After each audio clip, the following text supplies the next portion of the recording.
Well, it's official. The U.S. military will be leaving the country of Iraq once again. The military coalition dedicated to defeating IS in Iraq, known as Combined Joint Task Force Operation Inherent Resolve, I know that's a lot, is officially winding down after 10 years of combat operations.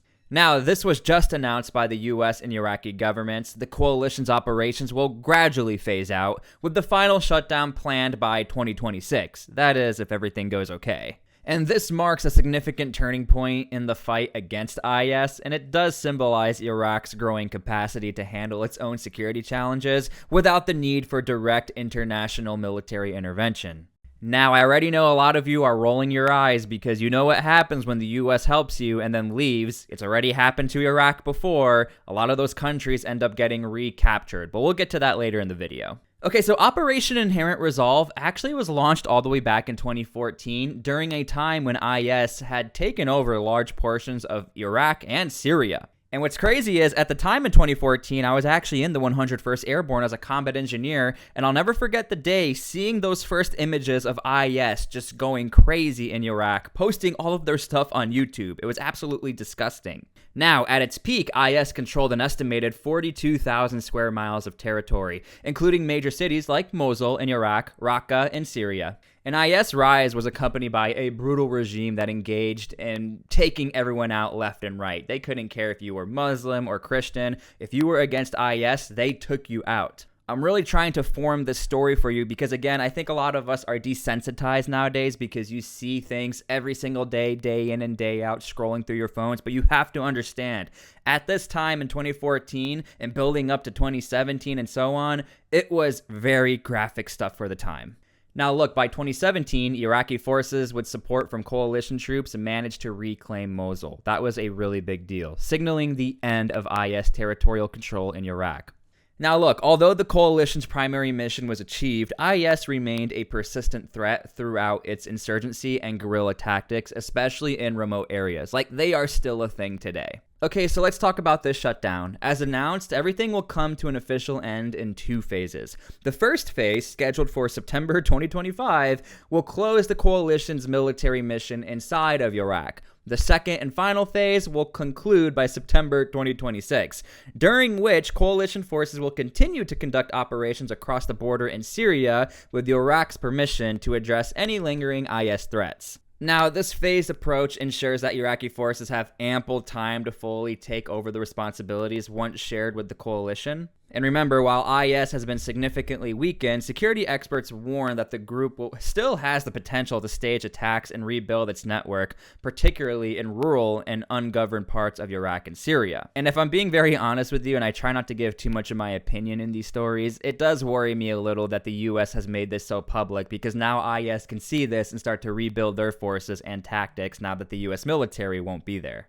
Now let's talk about the development and role of the Iraqi military as of today. The decision to end this entire mission or partnership with the US military definitely reflects 2 key developments: the significant degradation of IS and the strengthening of the Iraqi security forces. I mean, look, over the past decade, the coalition has invested over $4 billion in military aid to Iraq, supplying modern equipment and providing intensive training programs to improve the effectiveness of the Iraqi security forces. And according to U.S. defense officials, about 225,000 Iraqi soldiers have undergone this training. So that's a lot, enabling them to perform a wide range of security functions, from counter-terror operations to border protection. Because again, if you are unaware, that's essentially what happened. IS is like, well, no one's securing the border. We're just going to cross in from Syria and literally just take everything over. In recent years, the Iraqi security forces, or the ISF, they have demonstrated increasing capabilities in conducting independent operations against IS.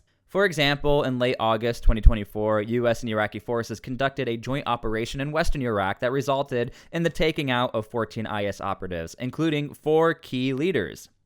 And this raid definitely highlights the success of collaboration between U.S. and Iraqi forces, but also underlines, again, Iraq's ability to handle high-stakes counter-terror missions with less reliance on coalition support. Now, as the task force is phased out, the nature of the U.S. military presence in Iraq will also change. Currently, there are around 2,500 U.S. troops that are stationed in Iraq. The exact number of troops that will remain after the mission officially ends in 2026, that actually has yet to be determined. U.S. defense officials have indicated that any continued presence will be subject to direct negotiations between the U.S. and Iraqi governments. And if I had to make a guess, I'm assuming the U.S. military learned from their mistakes in Afghanistan that if you pull all of your forces out, an entire country can crumble, especially if they're not totally relying on you. It's just good to know that there might be some AC-130s or U.S. Army Rangers just around the corner to help you out. While the coalition itself will cease to exist, the U.S. remains committed to supporting Iraq's security needs. This support extends beyond the immediate fight against IS and includes broader military cooperation. For example, the U.S. State Department recently approved a $65 million foreign aid military sale to Iraq for ship repair and maintenance, further strengthening Iraq's defense capabilities. So again, there's still going to be a partnership, and Iraq does have a close tie to the U.S. So again, even though we are leaving Iraq, we're still pretty much going to be there. Now let's talk about the regional context as a whole. Although IS has lost its ability to control significant territory, the group does remain active as an insurgent force in both Iraq and Syria. And the ongoing violence in Syria provides IS with opportunities to regroup and to launch attacks. U.S. and coalition forces have been conducting cross-border operations into Syria to neutralize IS operatives hiding in these regions. And the coalition's continued use of Iraqi territory for operations in Syria until 2026 reflects the ongoing need to maintain pressure on IS. Again, these guys don't go away. They're just hiding in apartments. They're hiding underground. They are everywhere. Moreover, U.S. forces stationed in Iraq and throughout the Middle East, they do face threats from Iranian-backed militias. And look, since the outbreak of the Gaza war in October of 2023, American military personnel have come under increasing attack. Iran-sponsored militias have targeted U.S. bases and ships in the region, with some attacks proving to be actually really bad. I mean, we've had soldiers taken out in Jordan not too long ago. And the presence of these militias has further complicated U.S. military operations in the region, leading to an expanded military footprint across the Middle East. There are approximately 40,000 U.S. personnel right now deployed in the Middle East, also known as the U.S. Central Command of Area, or CENTCOM. So look, while the closure of this entire operation does mark the end of a major international military campaign, the fight against IS is really far from over. I mean, analysts warn that IS is still capable of launching attacks and recruiting fighters, particularly in areas with weak governance and economic stability. And the group has adapted its loss of territory. They don't fight as conventional as they used to. Again, I advise you to go back and look into how they fought in 2014 through 2017. I mean, these guys were legit just waving their flags around.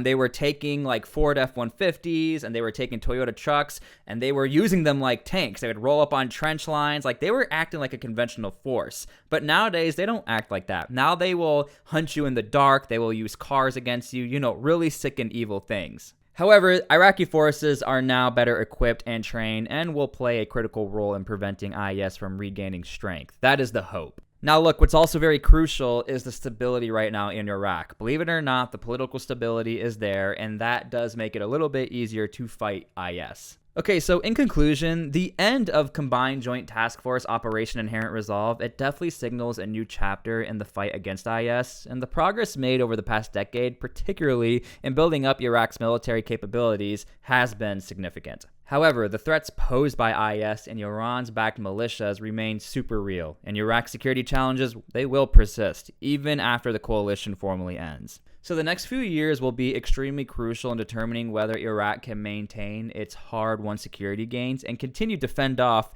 these terror groups. And as the U.S. and Iraq prepare for a future without this operation, their military partnership is likely to evolve, with ongoing cooperation needed to ensure lasting stability in the region. Look, guys, without a doubt, this is a 2-year plan because I think the U.S. really wants to make sure Iraq knows what they're doing. Otherwise, the U.S. is going to get sucked back into another 10-year conflict, potential 20-year conflict. Even if it's a 1-year conflict, the U.S. does not want to go back with another conventional force.